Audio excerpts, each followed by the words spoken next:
आमच्याकडून कोणत्याही खासदाराला फोन केला नाही, केवळ चर्चेत राहण्यासाठी आरोप केले जात आहेत. खासदार सुनील तटकरेंचं स्पष्टीकरण.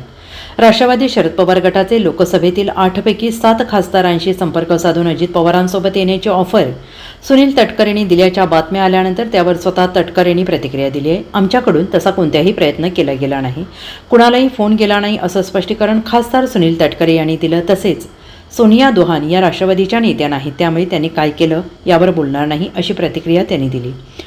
शरद पवार गटाच्या लोकसभेतील 8 पैकी 7 खासदारांशी सुनील तटकरेंनी संपर्क साधल्याच्या बातम्या येत आहेत. तसेच सोनिया दोहान यांनी या खासदारांशी संपर्क साधून विकास कामांसाठी NDA सोबत येण्याचं आवाहन केल्याचा दावा खासदार अमर काळे यांनी केला आहे. या सर्व गोष्टी खासदार सुनील तटकरे यांनी नाकारल्या आहेत. सुनील तटकरे म्हणाले, विधानसभेतील पराभवानंतर त्यांची जागा काय आहे ते दिसून आले. मी गेली 40 वर्ष राजकारणात आहे आणि त्यामध्ये कधीही बापलेक असा शब्दप्रयोग केला नाही. मी कोणाशीही संपर्क केला नाही. दिल्लीत अनेक कार्यक्रमात खासदार भेटतात, त्यावेळी काही चर्चा होते, पण अशा प्रकारचा संपर्क केलेला नाही. आमच्याकडून कोणालाही फोन गेलेला नाही. Bureau report, SBN Marathi, Mumbai.